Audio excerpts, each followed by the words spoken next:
Fala pessoal, muito bem-vindo. Eu me chamo Wellington Júnior, né? E a gente está começando aqui mais uma aula da semana.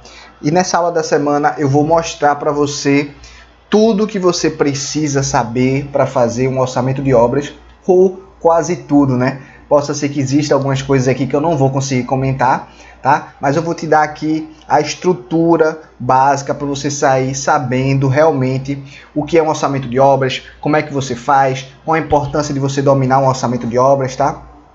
Então, na aula de hoje você vai dominar tudo sobre esse tema. Beleza? Se você não me conhece, né? Muito prazer, eu sou o Wellington Júnior, eu sou o criador do método Estagiário 1K, tá? E nesse método eu ensino a estudantes de engenharia civil comuns a conseguirem bons estágios em engenharia civil, estágios bem remunerados, estágios que eles consigam realmente aprender e poder crescer como profissionais, beleza? E acontece o seguinte, se você não tem estágio, eu te ajudo também, eu posso te ajudar, né? Através dos conhecimentos aqui que eu passo para você.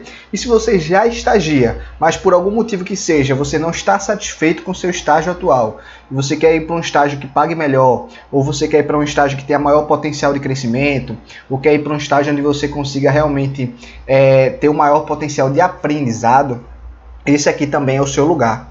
Beleza? Eu faço isso, né, através de uma metodologia onde eu divido em duas etapas. A primeira são conhecimentos técnicos na engenharia civil, onde eu te mostro a parte de planejamento, orçamento de obras, Excel e MS Project. E a outra parte são conhecimentos soft skills, que são habilidades que você precisa dominar. Comunicação, saber se vender em uma entrevista de estágio, saber desenvolver um networking, saber criar um currículo, saber montar uma apresentação, enfim. Beleza, mas não é sobre o curso que aqui eu vou falar, o curso atualmente está com vagas encerradas, tá? Mas aqui embaixo tem meu Instagram e meu Telegram, tá? Se você me segue lá, entra no meu canal do Telegram que você vai ficar por dentro quando surgirem novas vagas, tá? No Instagram, todo dia eu posto um conteúdo relacionado a planejamento e orçamento de obras. No Telegram, eu posto áudios aí quase que diários, dando algumas dicas aí para você se sair bem em entrevistas de estágio. E aqui no YouTube, toda semana tem uma aula completa, onde eu destruo tudo sobre planejamento e orçamento de obras. Beleza? Tudo certo? Então, bora nessa, né? Sem mais conversas. O que acontece? Nessa aula aqui, eu vou estruturar a aula da seguinte maneira, né? Primeiro eu vou dizer para você por que é que você precisa aprender orçamento de obras. Por que é que eu tenho que aprender isso? Eu sou estudante de engenharia civil, eu estou vendo lá minhas cadeiras de cálculo, de geometria analítica, eu estou vendo lá cadeira de materiais de construção, resistência de materiais, concreto. Eu nunca vi essa cadeira orçamento de obras, ué. Não tem essa cadeira no meu curso, não. Se não tem no meu curso, é porque eu não preciso saber, né? Certo? Não, é errado, né? Não tem no seu curso, você precisa dominar essa habilidade e eu vou te mostrar por que você precisa dominar ela. Beleza? Então a ordem vai ser da seguinte forma. Eu vou dizer primeiro por que você precisa dominar essa matéria. Segundo, qual é a importância do orçamento em uma obra, tá? Terceiro, o que é que você precisa saber para se tornar bom em orçamento de obras. Quarto, aí eu já entro na parte técnica, né? Qual é a diferença entre uma orçamentação e um orçamento? O que é isso, Elton? Fica tranquilo que você vai entender bem. Depois, eu vou mostrar para você qual é o esqueleto de todo orçamento, tá? Então, você vai saber agora, toda vez que você vai olhar um orçamento, você vai saber que aquele orçamento tem esses itens aqui que eu vou dizer para você. Depois eu vou te ensinar a fazer um orçamento, tá? Primeiro eu vou te ensinar a analisar o orçamento, depois eu vou te ensinar como é que você faz na prática, tá? O que é que você precisa ali considerar para fazer um bom orçamento de obras. Depois eu vou te mostrar aí o que é que você precisa considerar dependendo de cada orçamento. Tem orçamento de obras que a gente faz de um jeito, tem outros que a gente faz de outro. O que é que realmente muda aí para cada orçamento de obras, tá?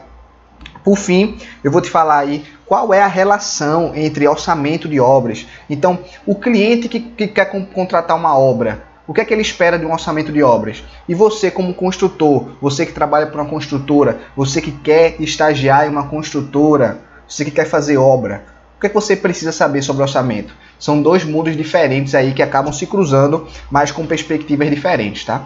E por fim, eu vou te contar como é que funciona o setor de orçamento dentro de empresas. Para você ir em uma entrevista de estágio de orçamento de obras, para uma entrevista de estágio para uma construtora, você saber como é que funciona o sistema lá dentro e você poder se posicionar melhor e mostrar como é que você pode ajudar. Beleza? Então vamos lá. Primeiro ponto da aula de hoje.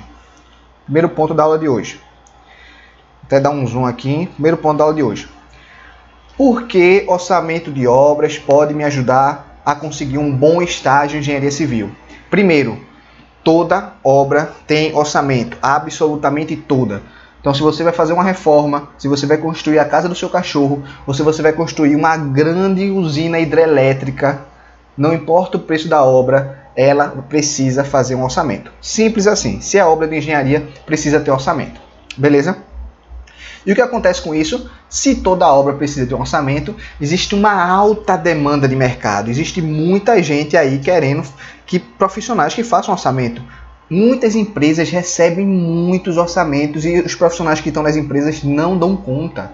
Então as empresas estão o tempo todo correndo atrás de gente que saiba fazer um orçamento, correndo atrás de estagiário que saiba levantar um quantitativo, interpretar um projeto. Então é isso que as empresas estão querendo. Então existe demanda de mercado. Então se você ficar chorando aí dizendo, não tem estágio em engenharia civil, o mercado está ruim, não tem vaga para ninguém, engenharia civil faliu, aí eu te pergunto, você domina essa habilidade, orçamento de obras? Muito provavelmente não, porque se você dominasse, com certeza a vaga de estágio não ia faltar para você.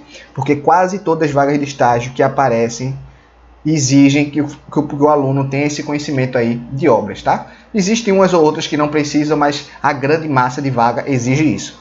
Beleza? Beleza. E aí, de um lado a gente tem aí uma alta demanda de mercado, né?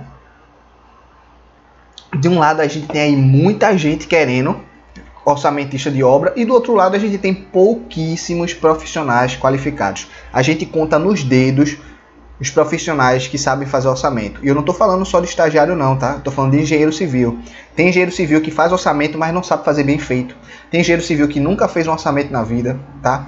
Tem estudante de engenharia que nem sabe o que é orçamento de obras, ou seja, é um verdadeiro oceano azul de possibilidades. Existem poucos profissionais qualificados, tá? E isso aí, a pergunta que eu tenho que fazer para corroborar essa ideia é: você aí aprende orçamento na sua faculdade? Muito provavelmente não, né? Muito provavelmente não. E não é só você. Quase nenhuma faculdade ensina essa habilidade, tá? Então, os alunos saem, viram engenheiros e não sabem sequer o que é isso. Beleza? Então, por isso, fica aqui que você tem que dominar isso aí. Eu vou te mostrar como você faz isso. Beleza. Beleza, Wellington. Eu já entendi agora que eu preciso a importância de eu dominar orçamento de obras para minha carreira, né? Beleza. Agora me explica aí por que orçamento de obras é importante para uma obra. Óbvio, o lógico além do lógico, né? Você faz um orçamento de obras para saber o preço da obra. Isso é lógico. Mas além disso, por que fazer um orçamento de obras, tá? Por quê? Por que gastar tempo e energia levantando lá os quantitativos, lendo o projeto, colocando um preço? Por que não simplesmente pega uma obra parecida e coloca um preço lá igual? Tá? Não. Por que não faz isso? E eu vou te mostrar agora. Eu vou te dar 1, 2, 3, 4, 5, 6, 7 motivos para você saber fazer um orçamento de obras. 7 motivos, 7 causas relevantes para fazer um orçamento de obra. Beleza? Primeira causa, levantar materiais e serviços. Você fala, pô, isso aí para mim não é causa. O que é que eu vou ganhar levantando material e serviço? Então vou dizer para você. Primeiro, planejamento de compras. Planejamento de compras. Quando comprar o quê? Quando é que eu vou precisar comprar cimento? Quando é que eu vou precisar comprar areia? Tá? Quanto de cimento eu vou comprar? Quanto de areia eu vou comprar? Você só consegue planejar suas compras se você tem noção da quantidade de material que você vai utilizar. Beleza? Segundo ponto, identificar fornecedores. Se eu não sei que material eu vou utilizar, qual serviço eu vou fazer, como é que eu vou contactar meus fornecedores? Se eu não sei que material eu vou comprar, tá? Terceiro ponto, programar formas de pagamento. Isso é muito importante, pessoal. Quando você vai comprar material, a preocupação da construtora é: qual é o prazo de pagamento que você vai me dar? Eu vou ter um prazo de 30 dias? Vou ter um prazo de 60 dias? Vou ter um prazo de 90 dias? Qual o prazo que eu tenho? E ora, você só consegue negociar prazo com o fornecedor se você sabe quanto de material você vai comprar, né? Você chega para o fornecedor e fala: olha, se eu comprar cimento aqui, eu posso pagar até quando? Aí ele vai perguntar para você assim: quantos sacos de cimento você quer comprar? 10, 100, 1000 sacos de cimento? Né? Para cada quantidade de cimento, obviamente ele vai te dar condições de pagamento melhores. Se você for comprar muito cimento, ele vai ver o máximo possível ali para te dar boas condições de pagamento. Beleza? Quarto ponto, analisar a metodologia construtiva. Como assim, Wellington? Quando você faz um orçamento de obras, você já começa a ver ali como é que a obra vai ser executada. Vai ser uma reforma? Vai ser uma ampliação? Vai ser um edifício, uma obra comercial? Você já começa a entender como é que vai ser a metodologia construtiva. Qual tipo de fundação? Vai utilizar viga baldrame? Vai ter sapata? Vai ter laje para fazer? Qual tipo de laje vai utilizar? Vai ser laje maciça? Vai ser laje treliçada? Como vai ser a metodologia construtiva da obra? Você já começa a enxergar a obra antes mesmo de executar, beleza? Através do orçamento. Beleza. Matei a importância de levantar materiais e serviços. Agora vamos para a segunda importância, obter índices de acompanhamento. Aí você me pergunta agora, Wellington, o que são índices de acompanhamento? Que danado é isso? E eu vou te explicar o seguinte, de forma bem simples. Quando você vai fazer lá, você vai fazer um orçamento para saber, eu vou fazer uma alvenaria, eu vou fazer 10 metros quadrados de alvenaria, beleza? Você vai subir um muro.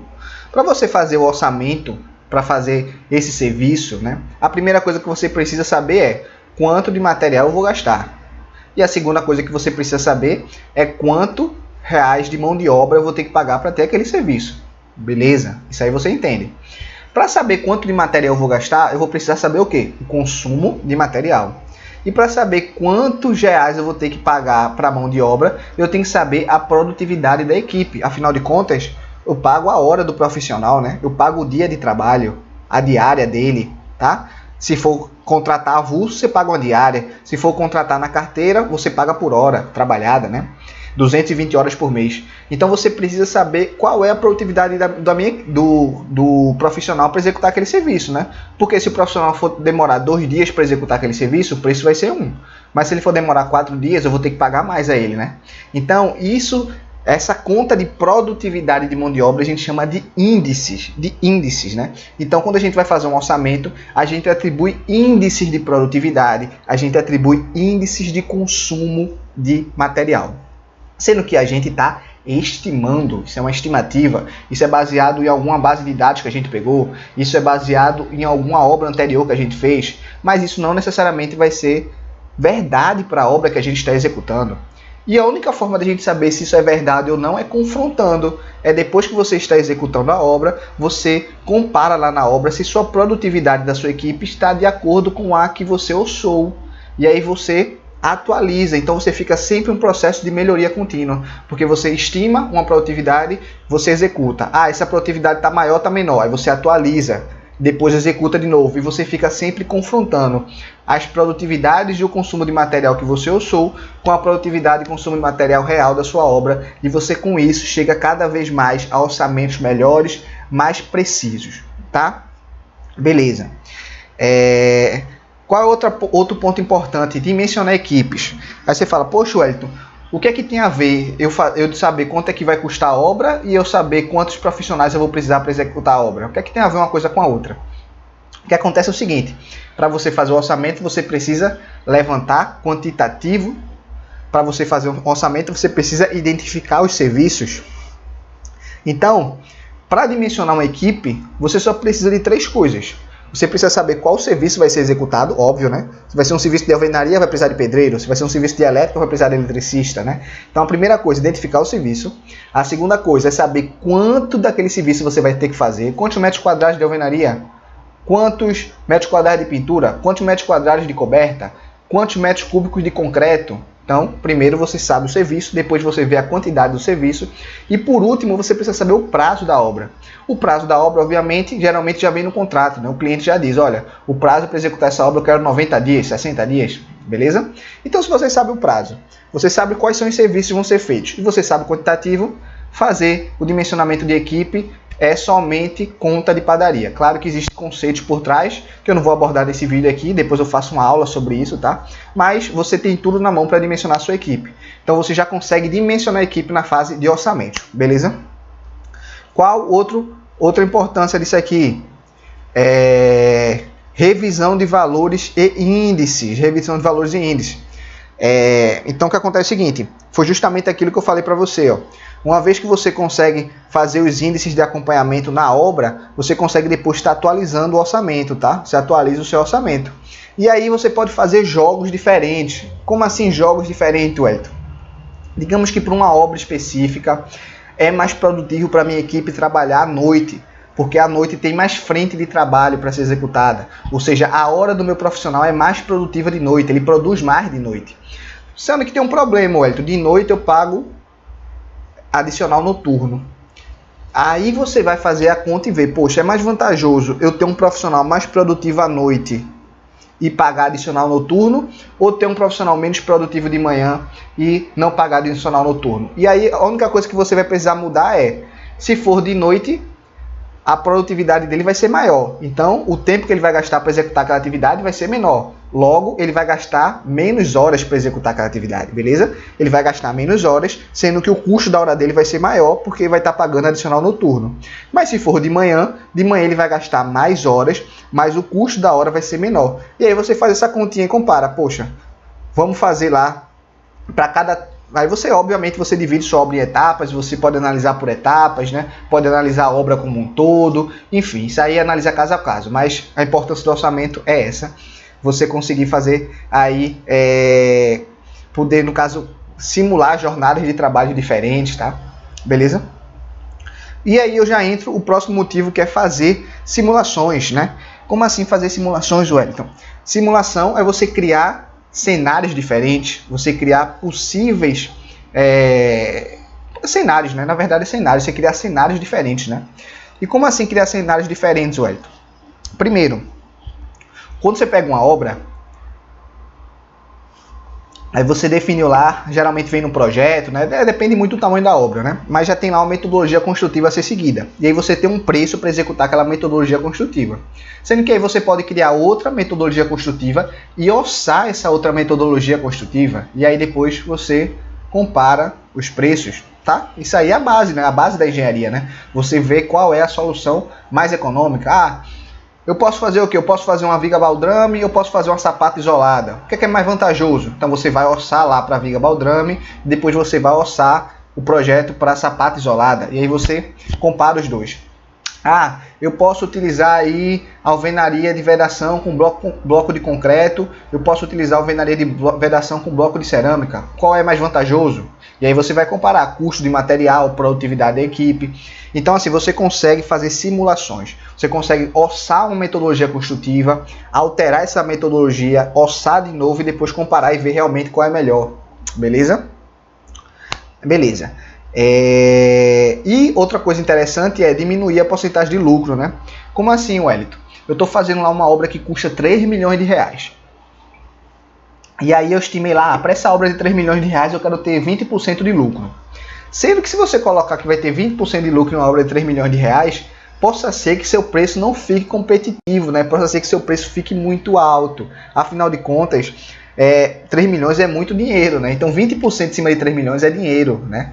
Então assim, às vezes o que acontece, quando a obra é muito grande, quando tem muito valor investido na obra, algumas construtoras acabam reduzindo o percentual de lucro para tornar o preço mais competitivo. E obviamente você só consegue fazer isso se você tem um orçamento bem feito e bem detalhado, beleza? Porque se você for reduzir o percentual de lucro sem ter orçado realmente o custo da sua obra, pode fazer com que você fure, erre e acabe perdendo dinheiro, beleza? Beleza. Qual o próximo passo, Wellington? Criar um cronograma físico-financeiro. Wellington, o que é um cronograma físico-financeiro? Eu não vou entrar no mérito aqui de como é que você faz um, mas você tem que entender o seguinte.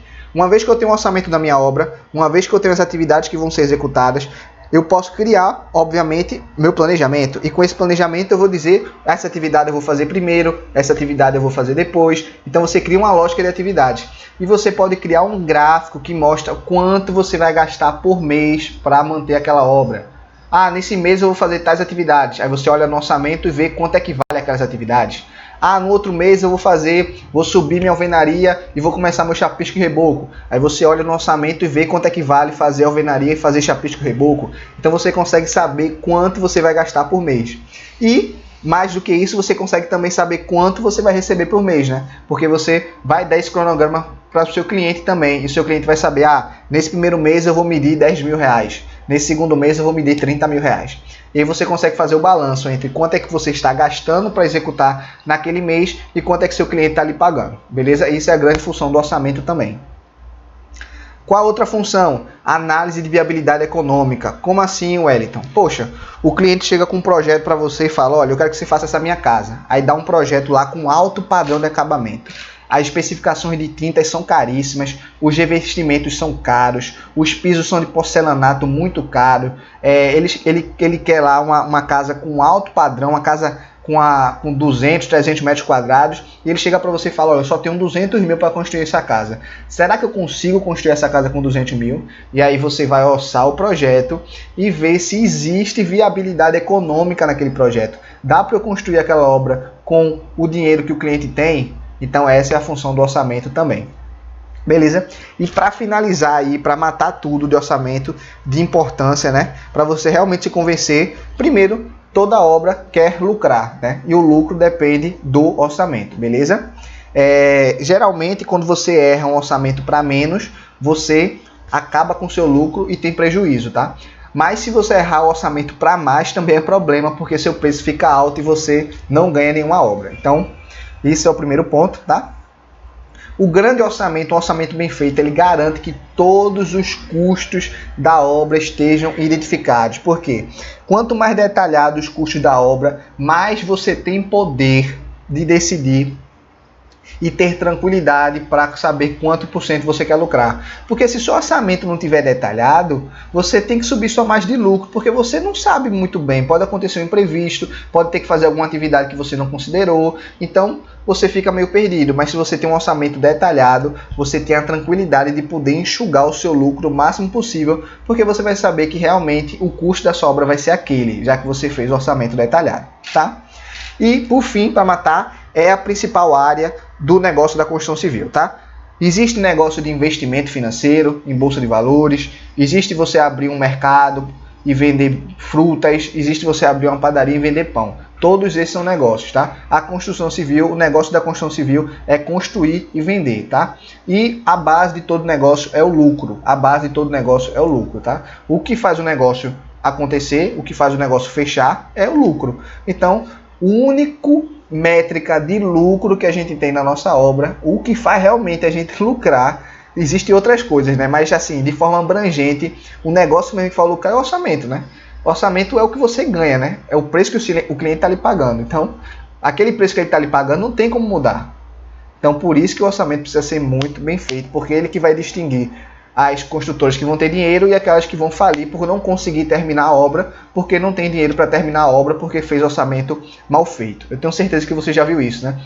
Inúmeras obras públicas aí que param, que a construtora fale, não tem dinheiro para continuar a obra, porque faz orçamento bem feito, mal feito, deixa de considerar atividades, chega na obra, acaba o dinheiro, não tem condições de continuar, declara falência, tá? Isso é o que acontece muito. Beleza? Beleza.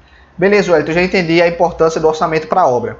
Agora me diz o seguinte, o que é que eu preciso fazer para ser bom orçamentista, né? Digamos que eu não sei nada agora, eu estou zerado, eu estou aí no meio da minha faculdade. Me dá umas dicas aí para eu aprender orçamento, tá? Primeiro ponto, você tem que conhecer detalhadamente o serviço. Aí você fala, puta merda, como é que eu vou conhecer detalhadamente o serviço se eu não tenho experiência, se eu nunca fui para obra, se eu não estou em canteiro de obras? E aí o que eu te falo é o seguinte, né? Isso é uma coisa que realmente só vai vir com a experiência. Mas uma dica que eu te dou para acelerar esse processo é sempre procurar aprender. Vídeo no YouTube, se estiver passando, estiver vendo alguma obra, olha como está sendo feita a execução daquela atividade. Se puder visitar obras que estão acontecendo perto de você, mesmo como seja só uma visita, visite. Por quê? Quanto mais conhecimento de obra você tiver, mais você vai entender as dificuldades daquele serviço, tá? Então, aí você vai poder orçar melhor. Porque eu vou te dar um exemplo. Muitas vezes está lá no projeto para executar um novo piso. Aí você pensa assim, para executar esse piso, basta eu demolir o piso anterior e executar o piso novo. Mas, se você tiver uma certa experiência, você vai começar a querer ver as fotos do local para ver se no local se atualmente tem contrapiso, se o contrapiso é qualidade, ou se o contrapiso está fofo. Será que quando eu quebrar o piso, eu não vou quebrar o contrapiso também? Tem como eu tirar só o piso? E isso vai depender muito das condições do local, né? Por exemplo, outro exemplo, instalação elétrica. Tá lá colocando que você vai fazer uma nova instalação elétrica. Sendo que quando você chega na obra, você vê que o quadro não está de acordo com a norma NBR 5410. Então você vai precisar fazer alteração. E isso você deveria ter orçado já se você tivesse um certo grau de experiência, né? Sempre que a gente vai fazer um serviço de elétrica, a gente primeiro olha o quadro para ver se o quadro está de acordo com a norma, tá? Então, assim, esse tipo de nuances na hora de fazer um orçamento, você só vai ter com o tempo, tá? De poder identificar ali quais são as dificuldades daquele serviço.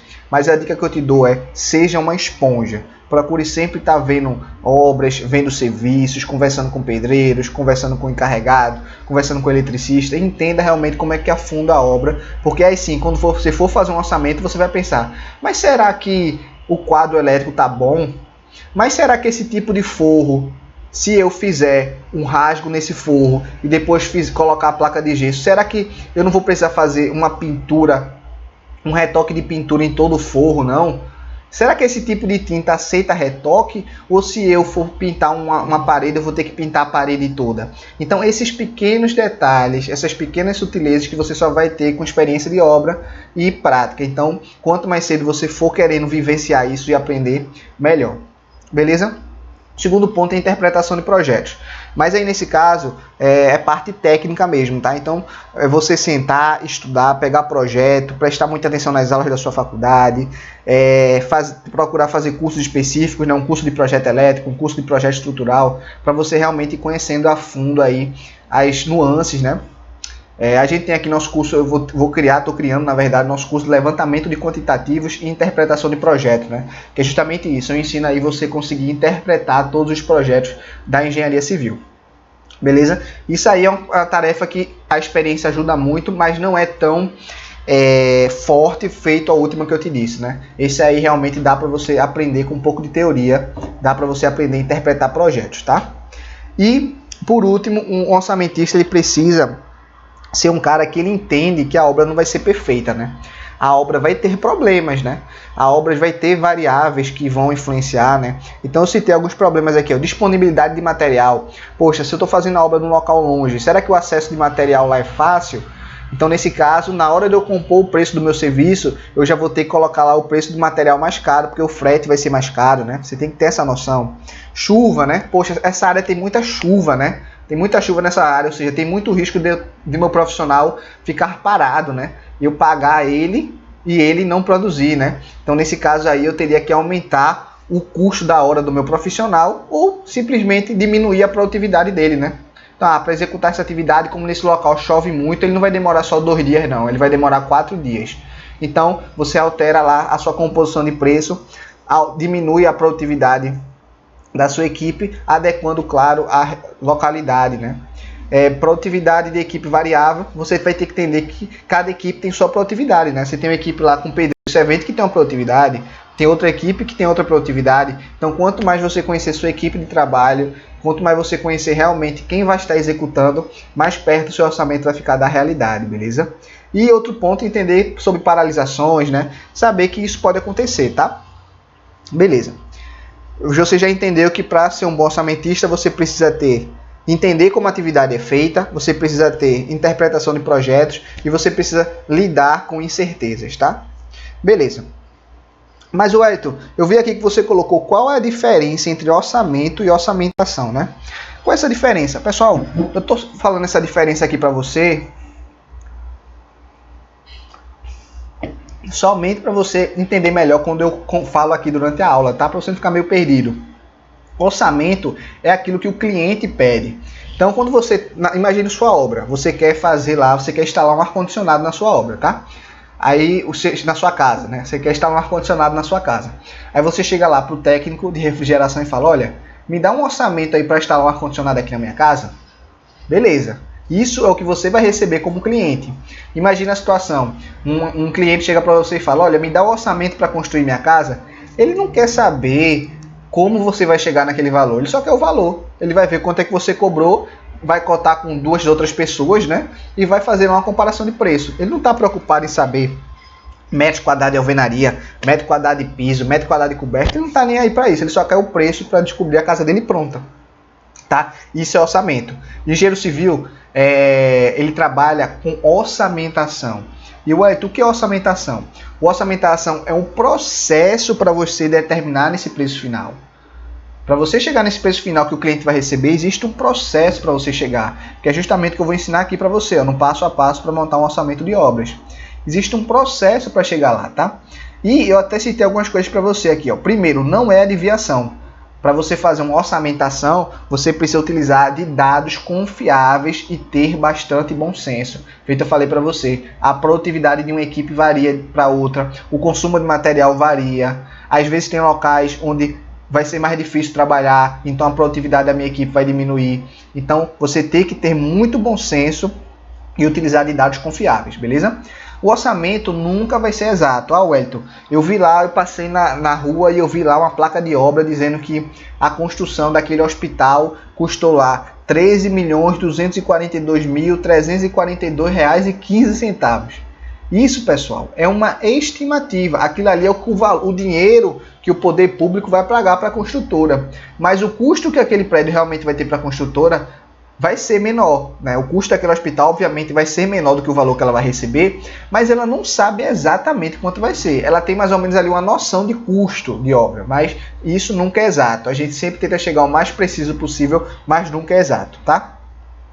E o grande objetivo é estimar bem os custos para aí sim você ter um preço de venda bem feito, que é feito, eu falei lá em cima para você. O que faz a obra ter um preço de venda bom é ter um orçamento bom, porque com os custos bem identificados, você tem tranquilidade para mexer na sua margem de lucro e colocar um preço de venda adequado. Beleza? Beleza, você já entendeu a diferença entre orçamento e orçamentação, né? Mas, eu vou até ajustar aqui o nome para você, agora, para você não confundir. Qual é o esqueleto de toda orçamentação? Para montar uma orçamentação de obras. Não, isso aqui eu vou deixar orçamento de obras mesmo. Vamos lá, qual é o esqueleto de toda orçamentação? Todo orçamento que a gente vai fazer, né, quando a gente vai construir aquele orçamento, a gente lá tem basicamente três coisas que a gente precisa fazer. Três coisas, né? Três coisas. O primeiro passo é definir os custos diretos para a execução de um serviço, tá? O custo direto. Então, por exemplo, o que são custos diretos? São as atividades que vão ser realmente executadas. Então, a execução de uma alvenaria, a execução de uma pintura, a execução de um piso, a instalação de um ar-condicionado. Isso é um serviço realmente da obra. É um custo direto que você vai pagar para executar a obra, beleza? E todo serviço, todo custo direto, ele tem lá uma estrutura que se chama mão de obra, ou seja, o quanto é que eu vou gastar de mão de obra, o quanto é que eu vou gastar de material, e o quanto que eu vou gastar de equipamento se precisar utilizar equipamento. Eu vou até mostrar para você aqui um exemplo de uma composição de preço de um custo direto, né?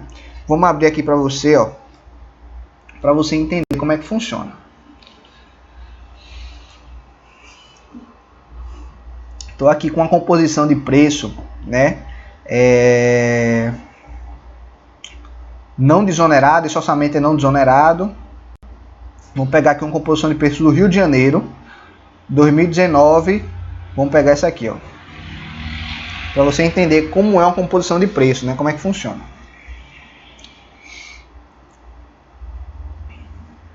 Olha, vou pegar aqui uma página aleatória para você entender. Ó, vamos imaginar esse serviço aqui, ó.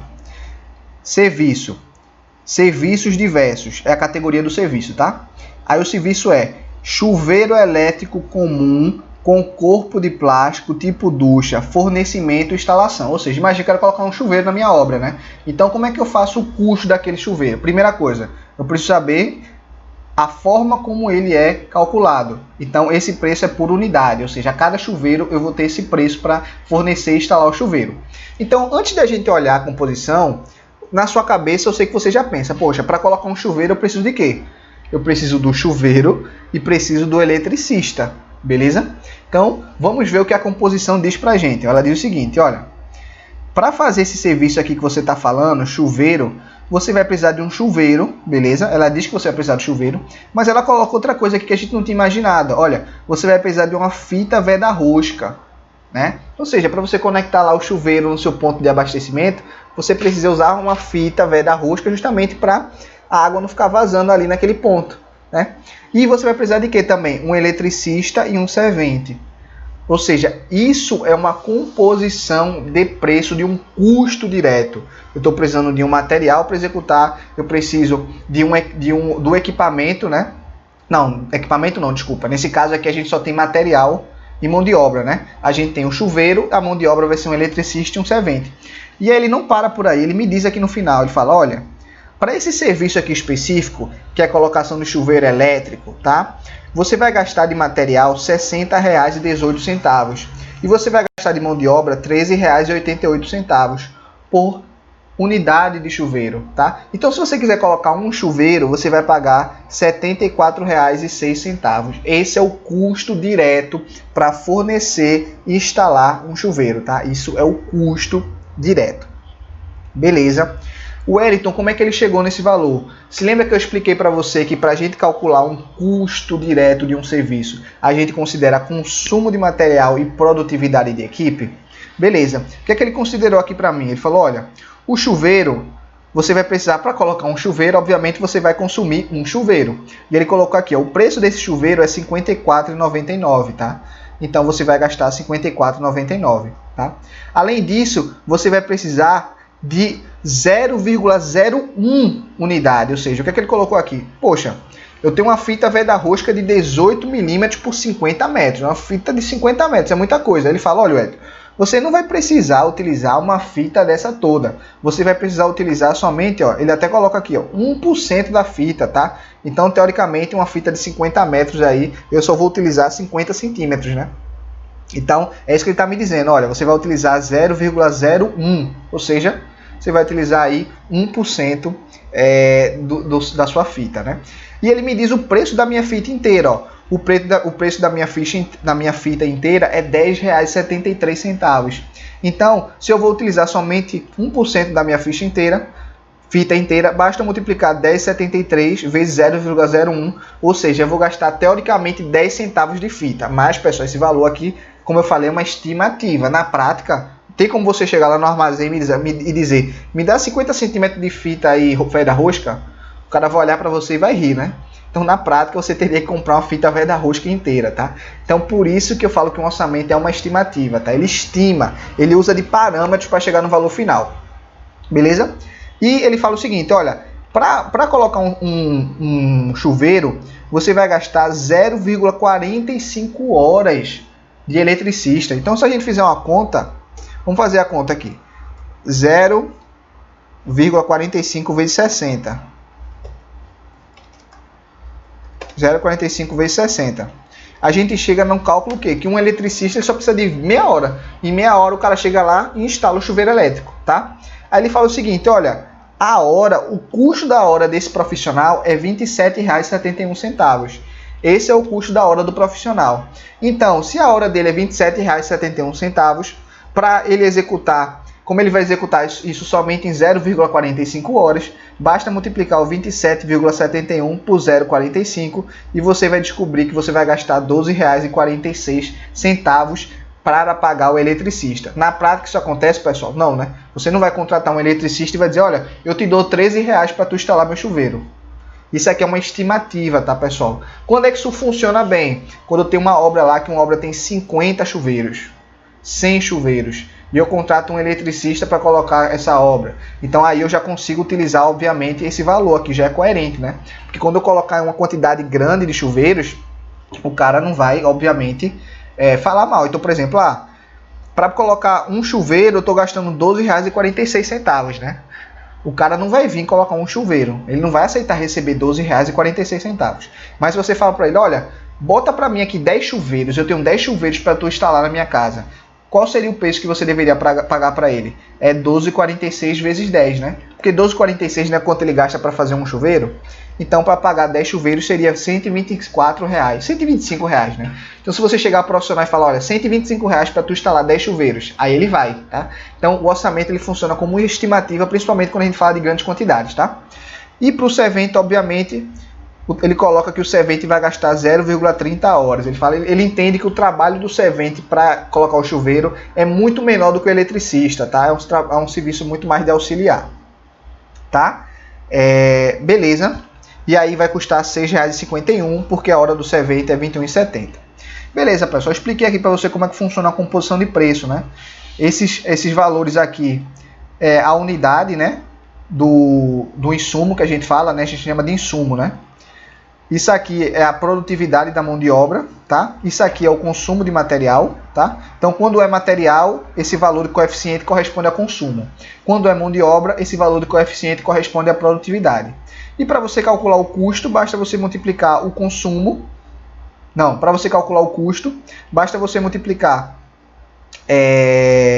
o consumo, se for material, pelo preço do material, né? E a produtividade, se for mão de obra, pela hora da mão de obra, né? É justamente o que ele faz aqui, ó. Um chuveiro vezes o preço do chuveiro. 0,01 horas vezes o preço da hora. 0,45 horas vezes o preço da hora, tá? E quando você soma tudo isso aqui, ó, você chega no valor final, que é o total da composição, que é R$ 74,06. Beleza? Então aqui a gente matou o que é custo direto e a gente vai montando isso para todos os serviços da minha obra, tá? E você pode estar consultando, feito eu consultei agora, uma tabela do Sinap. Beleza? Beleza. O que é custo indireto, Hélito? Custo indireto são aqueles custos que não são as atividades mesmo da obra, tá? São os custos para manter lá as equipes de supervisão da obra. Pagar o engenheiro, pagar o encarregado, pagar o almoxarifado, pagar os custos do meu canteiro de obras, tá? Pagar a energia do meu canteiro de obras, pagar a água do meu canteiro de obras, pagar a internet, se tiver internet no canteiro. Então, são aqueles custos administrativos da obra. O que é que entra lá também? Ah, eu tenho que pagar uma taxa do CREA para regularizar a obra. Entra como custo indireto. Ah, eu tenho que emitir uma licença de habitos, eu tenho que emitir um alvará de construção. Tudo isso entra na parte da documentação de custo indireto, tá? Eu vou te dar um exemplo agora, vou te mostrar um exemplo, um orçamento na prática. Vou te mostrar um orçamento na prática agora.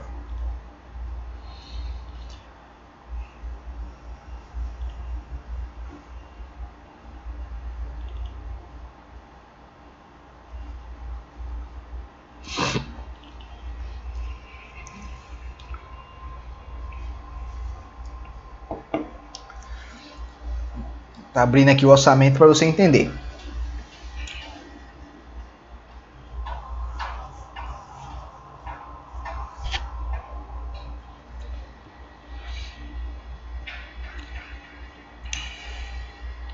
Eu tenho aqui, pessoal, um orçamento de obras, tá? Se você perceber, tudo isso aqui é custo direto, ó.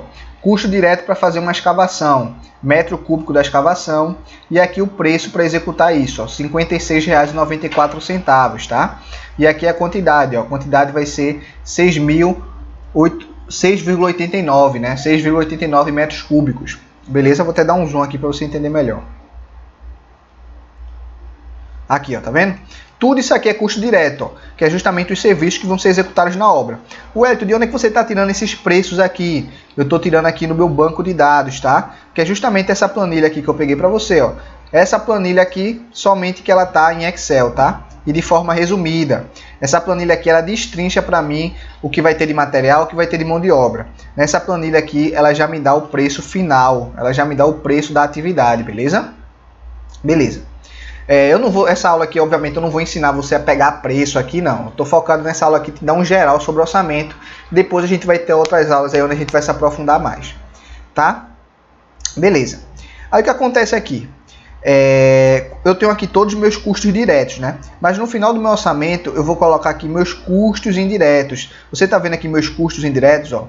O engenheiro que eu vou pagar. Por que você está colocando o valor do engenheiro? Porque o valor do engenheiro ele não está dentro de nenhuma composição de custo direto, não. Ele está como administração da obra. Então entra engenheiro, entra encarregado, estagiário, aluguel de container, banheiro químico para minha obra, bebedouro. Ou seja, eu estou colocando tudo isso aqui como custo indireto. E aí, obviamente, eu coloco qual vai ser a unidade de pagamento, né? Engenheiro eu pago por hora, encarregado por mês.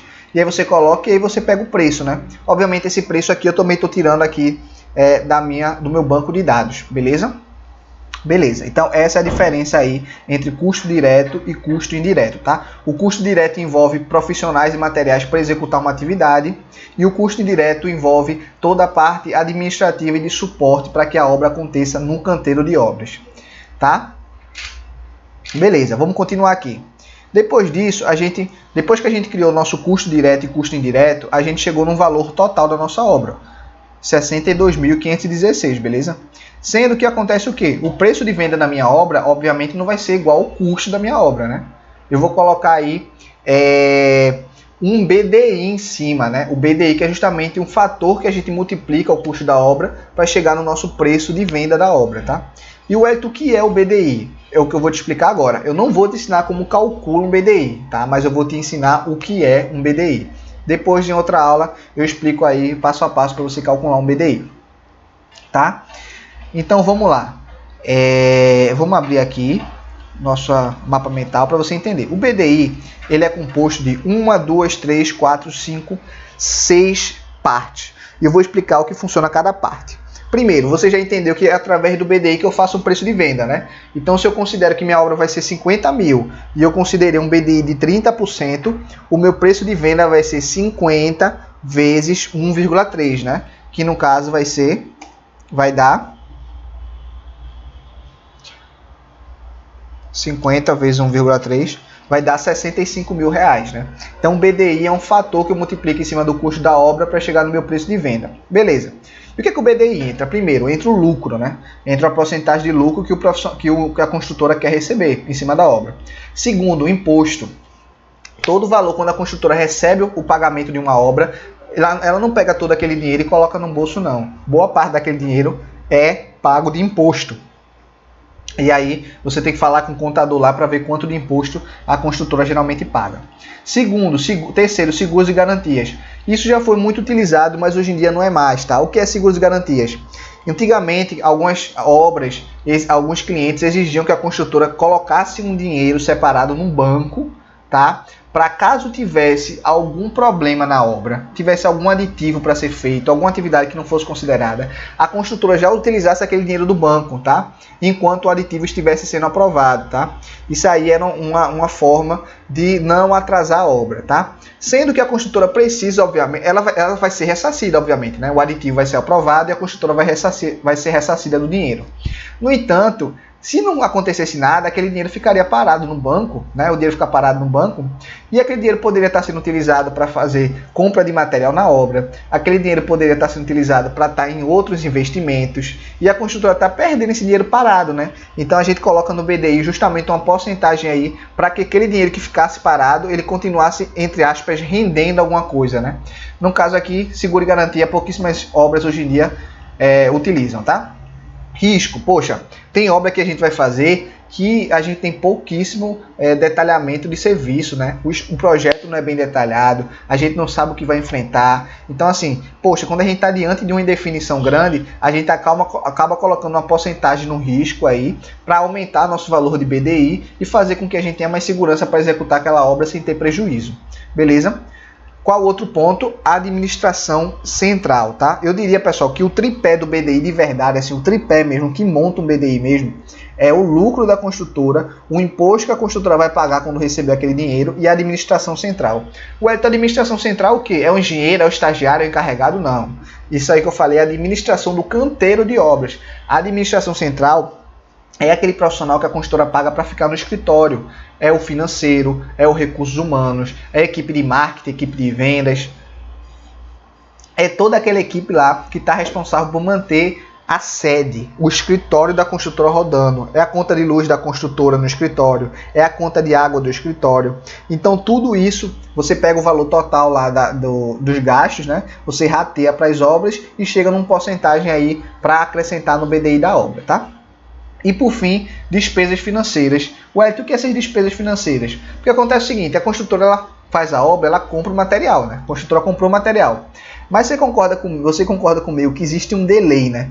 Entre o momento que a construtora compra o material e o momento que ela recebe realmente a medição de obra, né? Porque a construtora, olha como é o processo, ela compra o material.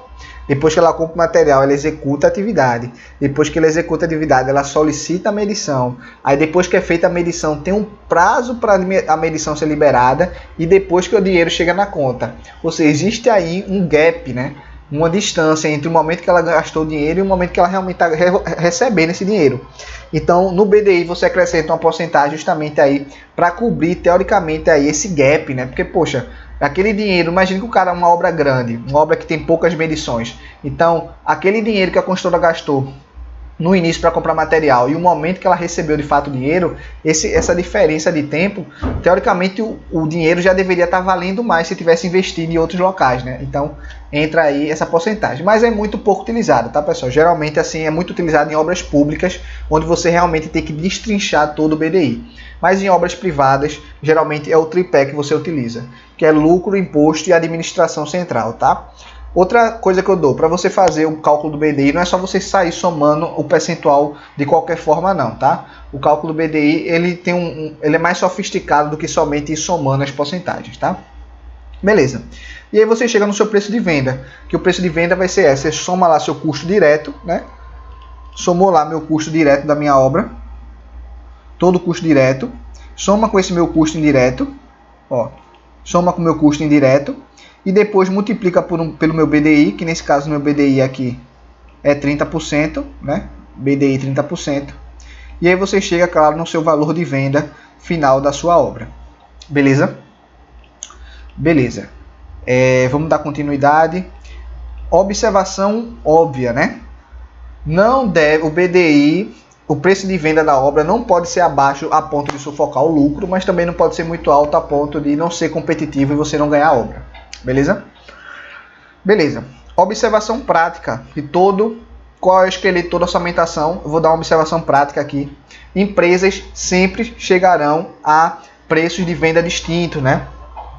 Então, por mais que a obra seja a mesma, por mais que os projetos sejam os mesmos, por mais que os quantitativos já venham sido estabelecidos, as empresas chegarão em preços diferentes, tá?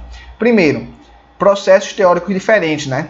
Cada empresa ela trabalha de uma forma, então tem empresa levantamento quantitativo, cada empresa trabalha de um jeito diferente, né? Tem empresa que vai levantar quantitativo que desconta vão de alvenaria, tem outros que não descontam vão de alvenaria, né? Vão de alvenaria, que eu falo é porta e janela, né?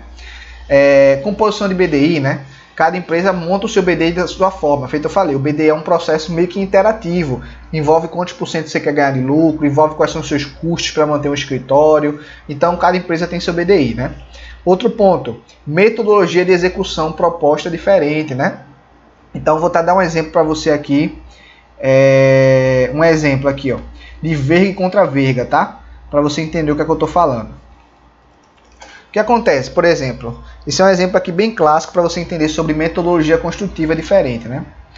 Tem empresa que quando vai fazer, tem construtora, e quando ela vai fazer aqui uma verga e contra verga, verga é isso aqui que fica em cima do vão da janela e da porta. E contra-verga é o que fica embaixo do vão da porta, né? Da janela, né?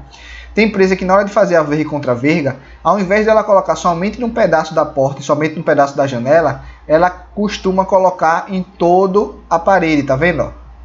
Ao invés de eu colocar uma verga somente aqui em cima da janela, a verga está pegando toda a parede. Isso é uma forma de metodologia construtiva diferente. Então, cada empresa tem uma metodologia construtiva diferente, obviamente vai ter aí um orçamento diferente, tá?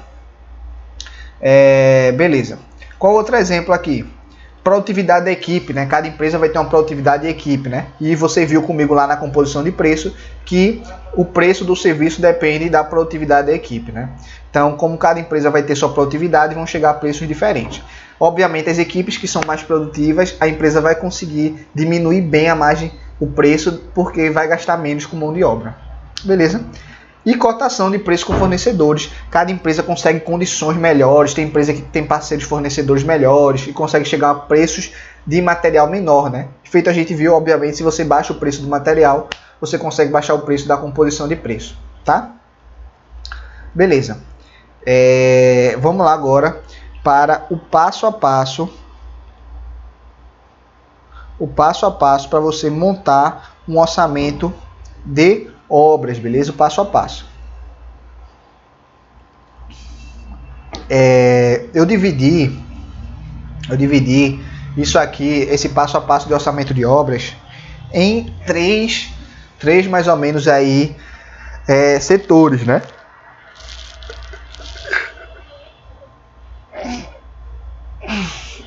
eu dividi mais ou menos aí em 3 setores, tá? Estudo das condições, composição de custo e determinação do preço de venda, né?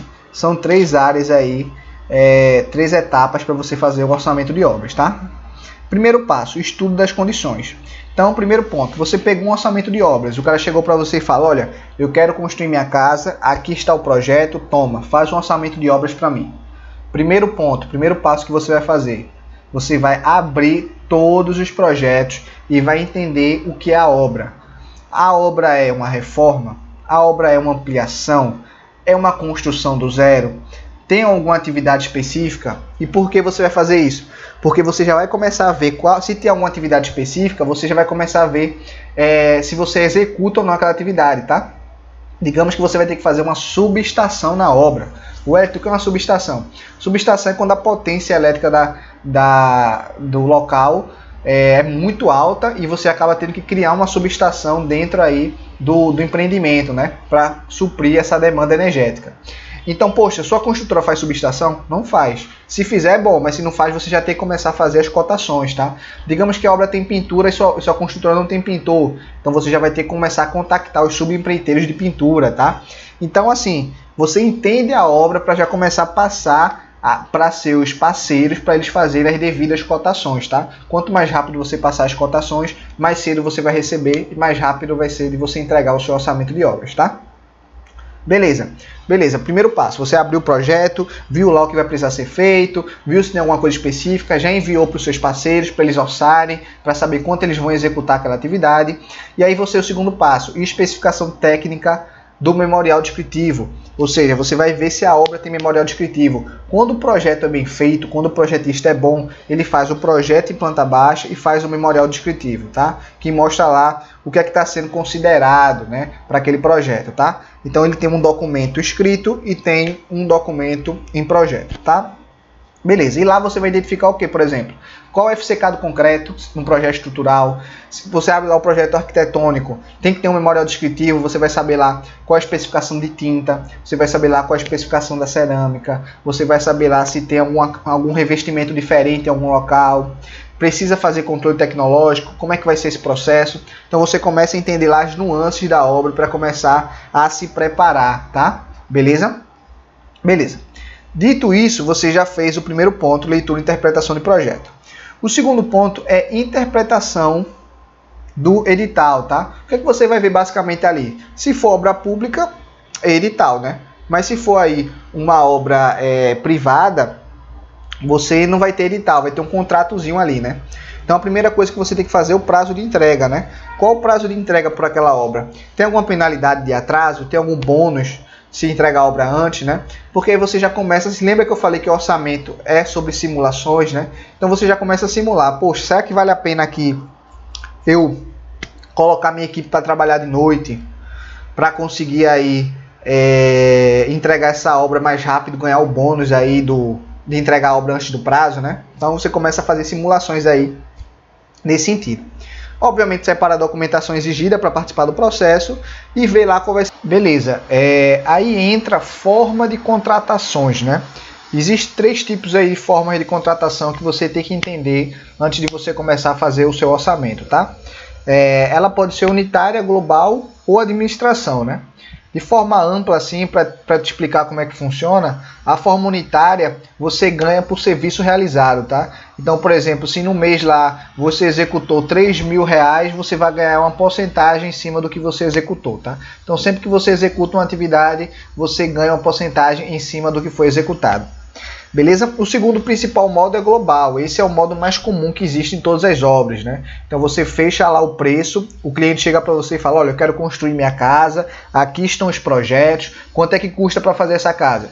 E aí você fecha o valor final com ele, tá? Nesse caso, se você conseguir executar uma obra por menor do que o seu custo inicial, você fica com lucro, né?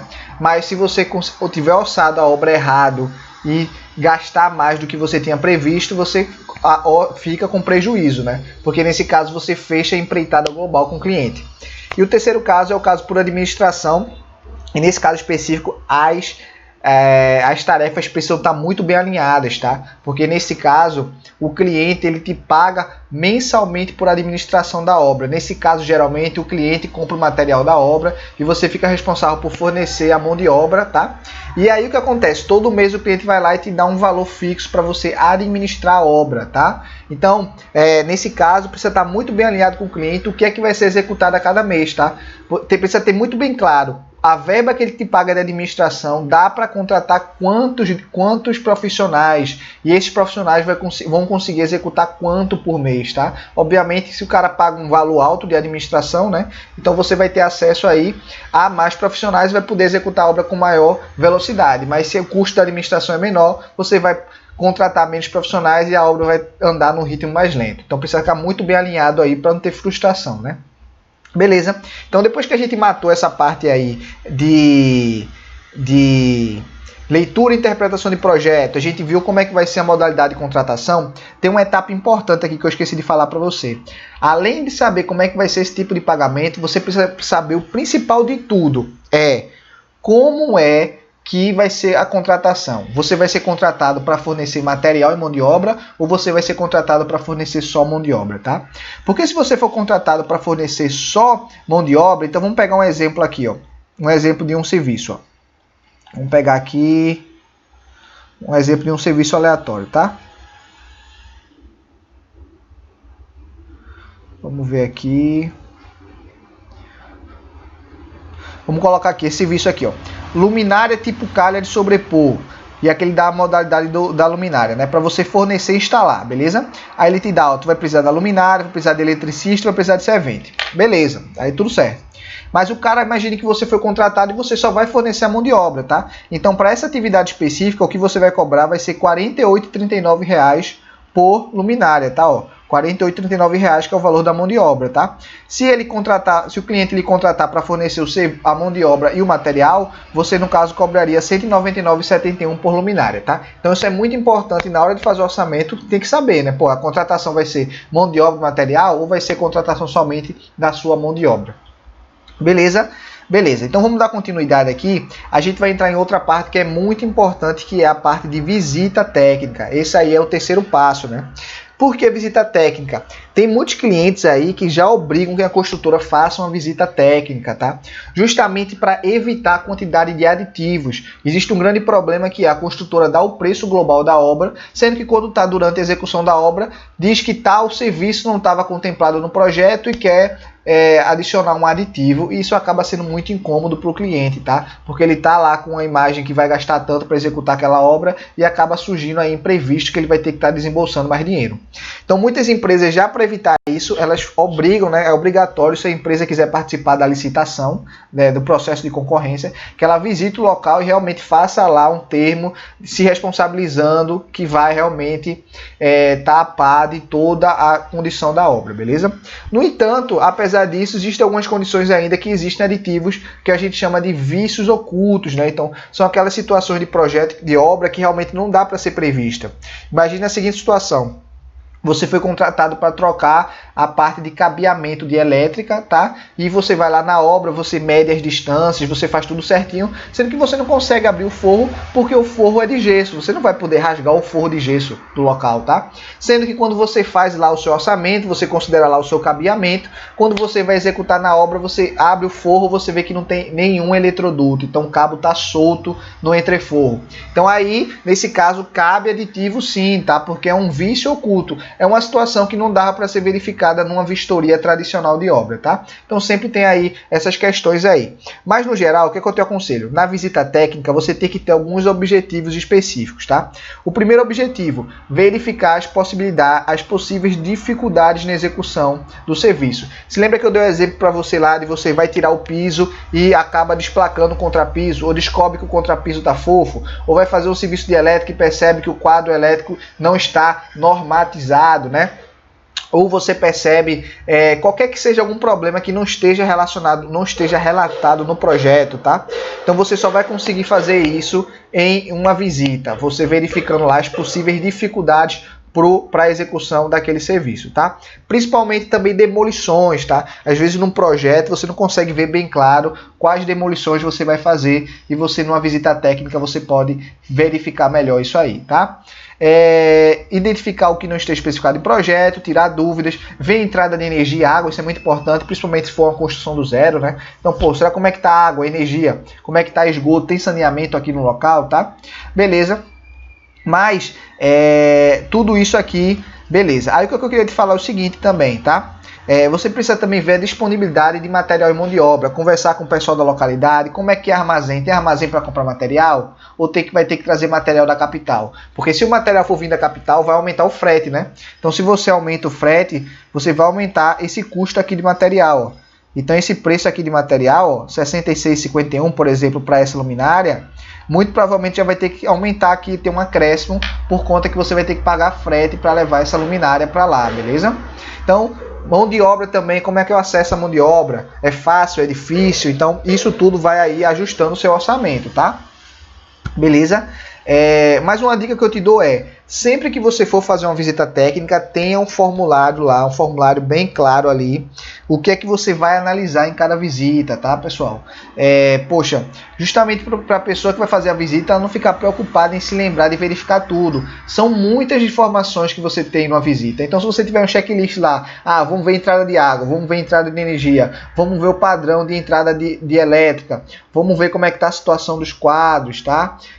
Vamos ver se tem algum problema na estrutura. Então, vamos ver patologia da edificação, tá? Então, se você tem muito bem detalhado esse checklist aí, facilita demais aí você fazer a sua vistoria. Beleza? Dito isso, a gente matou aqui a parte de estudo das condições e a gente vai agora para a parte de verdade do nosso orçamento, tá? Que vai ser justamente a parte aqui da nossa planilha do nosso orçamento. Beleza, Wellington, planilha do meu orçamento. O que é que a gente percebe aqui na nossa planilha do nosso orçamento, né?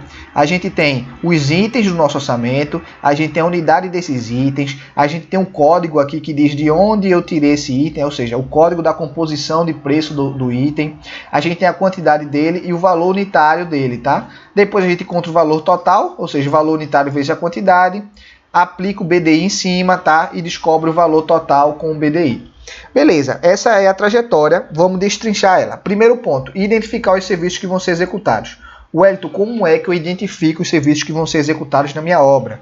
Eu tenho que ser adivinho? Como é que eu vou saber isso? Olha, existe uma forma de você fazer isso muito mais organizado, que é utilizando o memorial descritivo da obra. Se lembra que eu falei para você lá no estudo das condições, quando você receber os projetos, você pegar o memorial descritivo?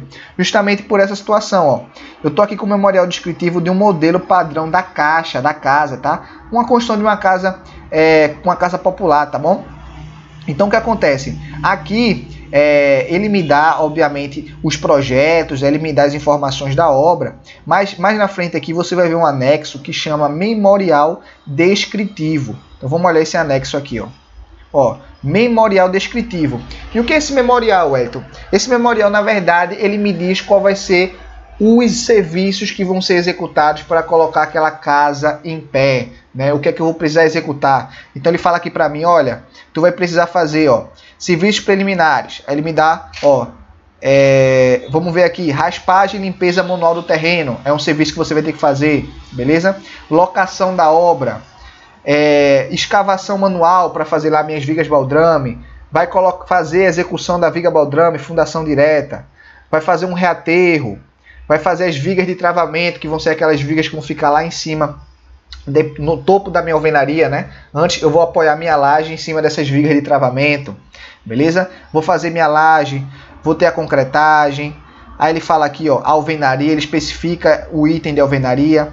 Então todos esses itens aqui do meu memorial descritivo, eu vou simplesmente listando eles aqui, tá? Listando item por item. Esse é o primeiro passo, beleza? Beleza. Qual vai ser o segundo passo? Você vai levantar o quantitativo, tá?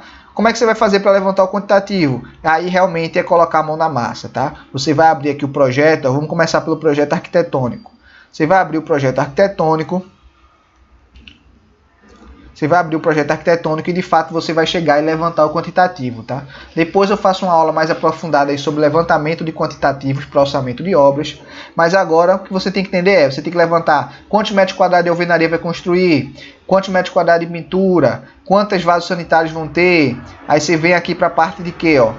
Aqui dá os detalhes, né? Ó, a parte elétrica, quantos metros de eletrodutos, quantos pontos de luz, quantos metros de cabo, quantas tomadas, quantos interruptores. Então, assim, tudo isso vem mostrado nos projetos e você vai ter que levantar a parte hidráulica, tubulação, qual a tubulação vai utilizar, quantos metros de tubulação, vai precisar comprar um reservatório, quantos reservatórios vão ter.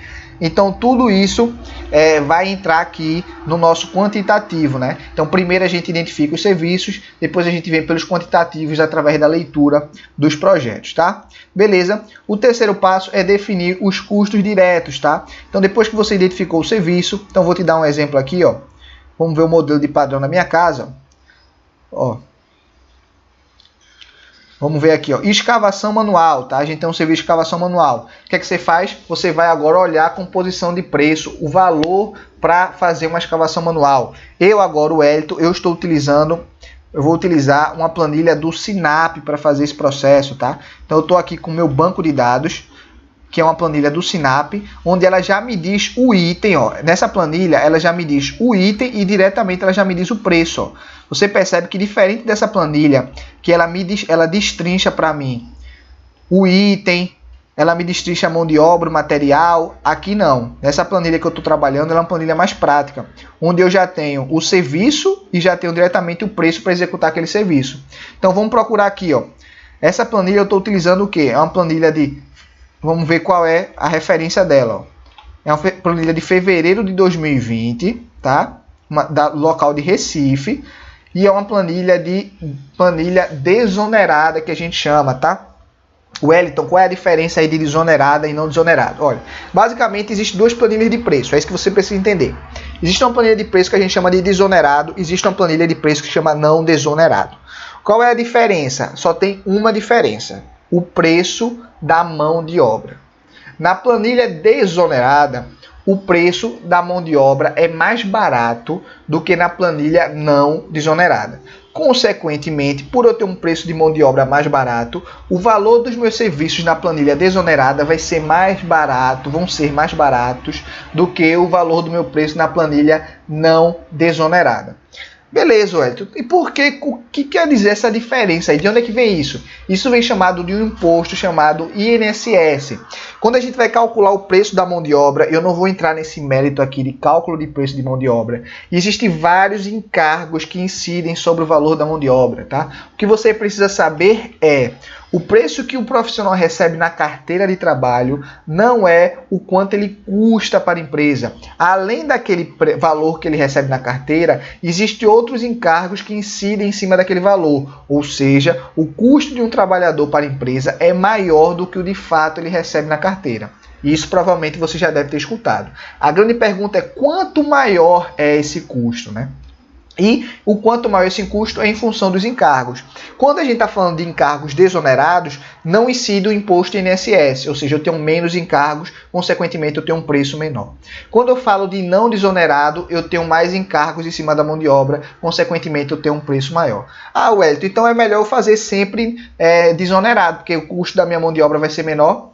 Não, porque ao passo que você escolhe utilizar a modalidade desonerado, você é obrigado, a construtora é obrigada a pagar um imposto sobre o faturamento total da obra. Então você, como orçamentista, para cada situação de obra, você vai ter que decidir se é mais vantajoso eu diminuir o imposto sobre minha mão de obra ou se é mais vantajoso eu cobrar um imposto sobre minha mão de obra e não ter esse desconto no valor final da minha obra, que, salvo engano, é um desconto de 5% em cima aí do faturamento total da obra. Eu vou não entrar nesse mérito aqui para descobrir o que é melhor, o que é pior.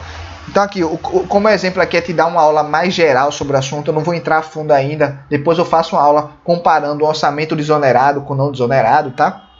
Mas eu quero falar o seguinte, eu estou utilizando a modalidade desonerado, tá? De modo grosseiro, O que acontece? O padrão.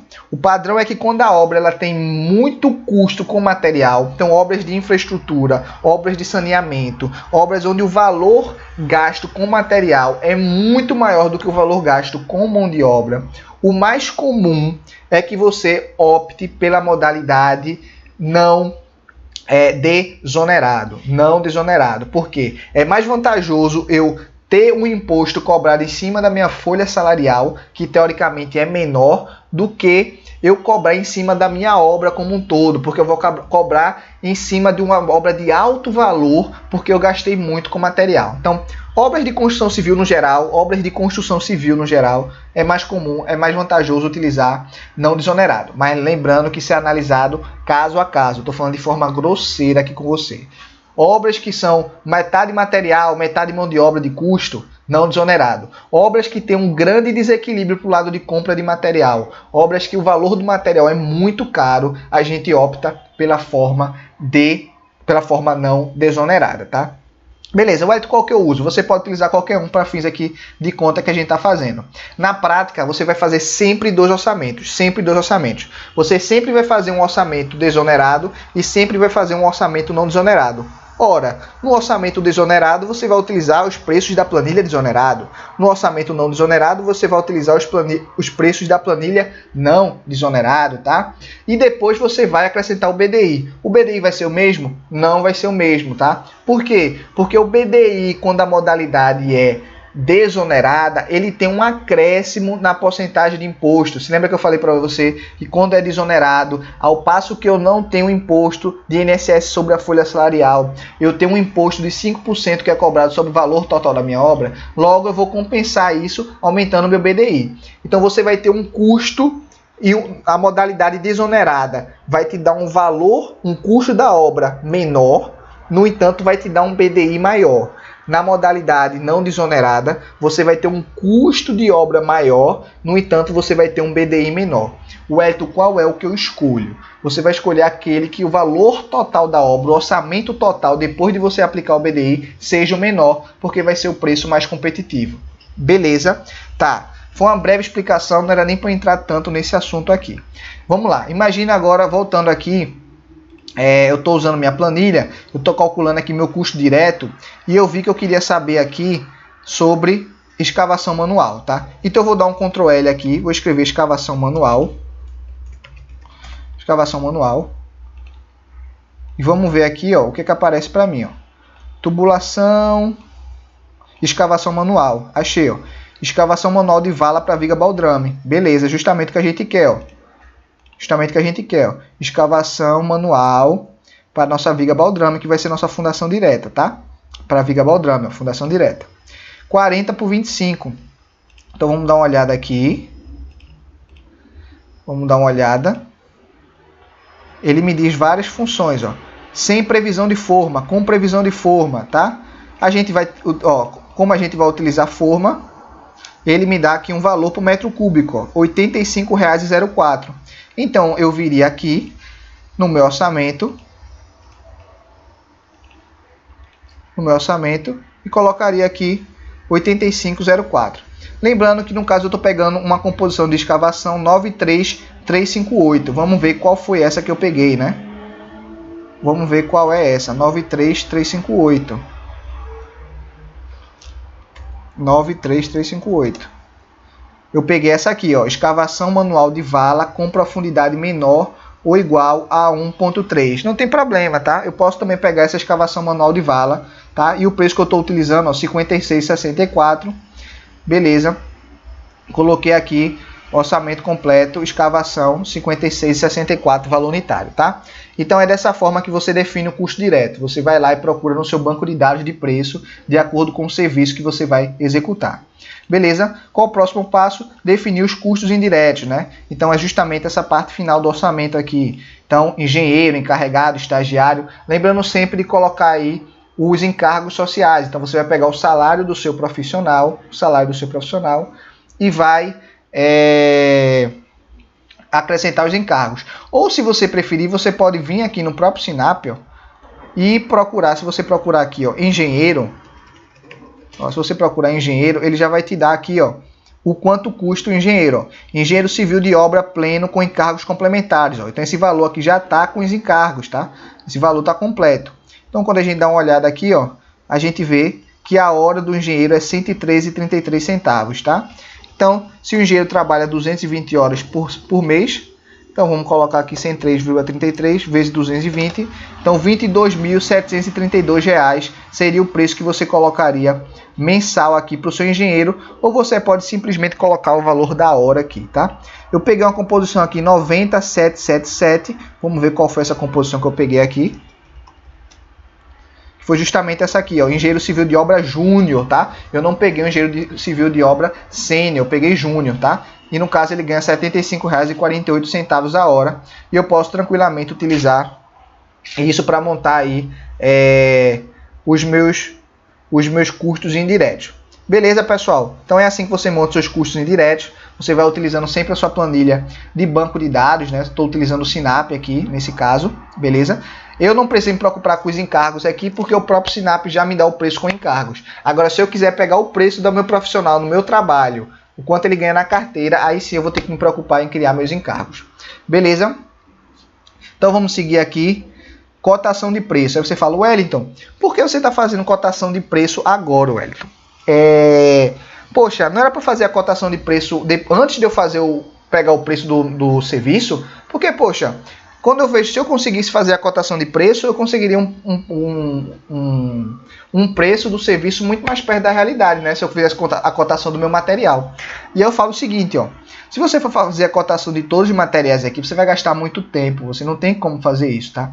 Então, o que eu aconselho? Faça o orçamento utilizando um banco de dados, tá? Existem alguns softwares para isso. Eu não vou falar nesse vídeo aqui a fundo, mas existe o Orça Fácil. Existem outros softwares aí que te auxiliam a você estar pegando o preço da base de dados com maior facilidade, tá? E o que acontece? Depois que você faz o orçamento, aí você cria uma curva BC. O que é uma curva BC, Wellington? Nada mais é do que eu organizar os meus itens, né, do valor de maior preço para valor de menor preço. Porque aí agora eu consigo ver o seguinte, olha, a alvenaria de tijolos cerâmicos. Eu estou gastando muito dinheiro com a alvenaria de tijolos cerâmicos. Então eu vou ligar para fazer orçamento de bloco. Vou ligar para fazer orçamento de tijolo. Por quê? Porque se eu conseguir diminuir o preço do meu tijolo, eu consigo diminuir o preço final aí do meu serviço, né? Então, por exemplo, então é isso. Então você olha lá os serviços que realmente impactam sua obra e você faz a cotação somente desse serviço. Beleza, pessoal?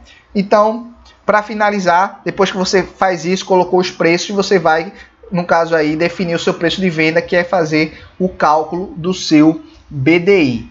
Beleza? Então é isso. Por essa aula eu acho que ficou suficiente. Aí eu falei um pouco sobre tudo de orçamento, sobre o passo a passo, a estratégia que você vai utilizar para fazer um orçamento, tá? E é isso aí. Se você gostou dessa aula, me manda uma mensagem aqui no Instagram, no Telegram. Vou ficar muito feliz de receber. Um grande abraço.